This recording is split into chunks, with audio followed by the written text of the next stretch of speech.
निर्णय लेने में देरी का कोई तुक नहीं था। पूरा देश जानता है कि जो 1951 का जो कानून है आरपीए का, उसके अंतर्गत जैसे ही सजा सुनाते हैं, 2 साल से ज्यादा सजा होती है, उसी दिन से उसकी सदस्यता, चाहे वो मेंबर पार्लियामेंट हो चाहे वो असेंबली मेंबर हो, उस वक्त ही उसकी सदस्यता समाप्त हो जाती है, धारा 8(3) के अंतर्गत। ये मालूम था यहाँ पर सभी को, उसके बावजूद भी स्पीकर साहब ने क्यों देरी की वो तो वो जाने। पर वो तो कानून कहता है कि जैसे ही आपकी सजा सुनाई गई कोर्ट में, जिस दिन, उस दिन से मेंबर से समाप्त है बस। तो इसकी तो सजा सुनाई गई थी। कोई 18-19 साल पुराना केस है ये। जो कहते हैं ना कानून के हाथ बहुत लंबे होते हैं, उसका ये उदाहरण है, समझ लीजिए आप। हर व्यक्ति को कानून की पालना करनी चाहिए। ये मैसेज इसके अंदर छिपा हुआ मैं मानता हूँ ये है, हर नागरिक को, सरकार को कानून का राज स्थापित रखना चाहिए, हर नागरिक को कानून का पालन करना चाहिए, वरना कभी न कभी उनको मुसीबत का सामना करना पड़ता है। जिसका उदाहरण जीता जाग का उदाहरण है आपका कमला मीणा जी का। कहा तो 19-20 साल पुराना केस, और कहा उनको सजा सुनेगा अभी, और कहा उनको अब 3 साल में जेल हुई है और कहीं से रिलीफ नहीं मिल पाई।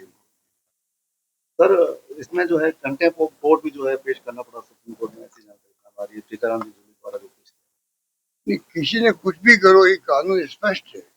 बल्कि यहाँ तक है कि इसकी सजा जो है, एक दो उदाहरण ऐसे भी है कि गवर्नर ने उनको कम कर दिया, माफ कर दिया, तो सुप्रीम कोर्ट हाई कोर्ट ने वापस रद्द कर दिया, क्योंकि इस सुप्रीम कोर्ट का खुद के निर्णय है कि इसमें जिस दिन सजा होगी उस दिन ही उसकी मेंबरशिप समाप्त हो जाती है। स्पष्ट सुप्रीम कोर्ट का आदेश है इसके अंदर। तो इसलिए कोई भी कुछ भी कहे, कितने प्रयास करे, इसमें कुछ नहीं होने वाला। सर, आप क्या मानते हैं क्यों लेट किया गया? और बताओ, आगामी 26 तारीख का सर वो ऐसे ही भर्ती को लेकर तो सब जुडिस मामला जो हो जाता है ना, उसके ऊपर कमेंट करना उचित नहीं मेरा।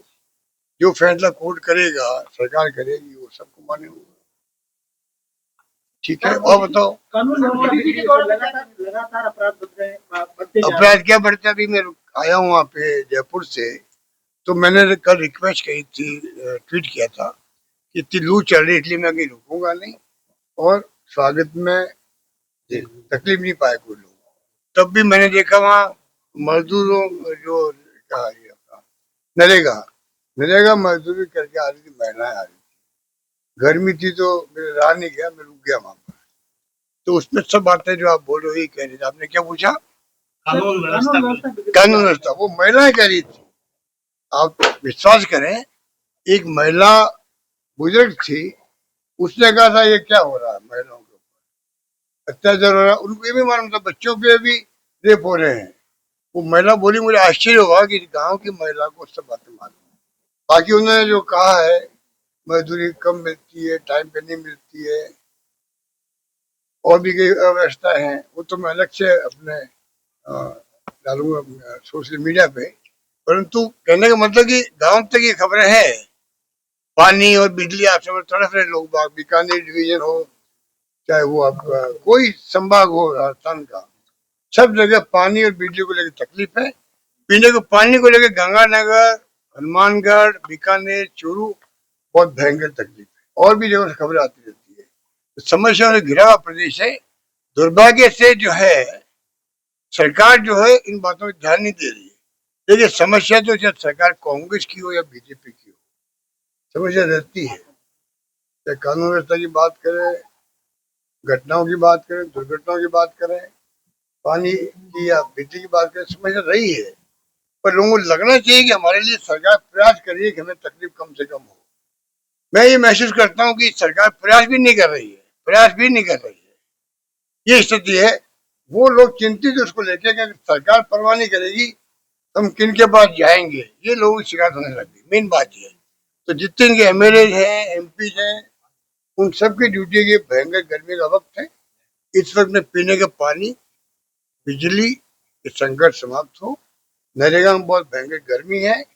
इस गर्मी के अंदर आप अगर उनके काम लेंगे। तो हाँ, उन्होंने ये भी कहा एक व्यक्ति मर चुका है और एक व्यक्ति अभी और तकलीफ में आ गया, बीमार हो गया है, ये भी उन्होंने बताई मुझे महिलाओं ने। तो मैं कहना चाहूंगा सुबह आप 6-7 बजे बुलाइए और 3-4 घंटे काम करा के उनको थोड़ा, प्रशासन को चाहिए मानवीय दृष्टिकोण से, पहले भी हुआ हमारे वक्त में भी हमने ही कहा, अप्रोच रखी है कि आप मानवीय दृष्टिकोण रखें, समय कम रखें, लू और गर्मी हो उसके पहले पहले उनको घर भेज दें जिससे कोई बीमार नहीं पड़े, ये मेरा मानना है।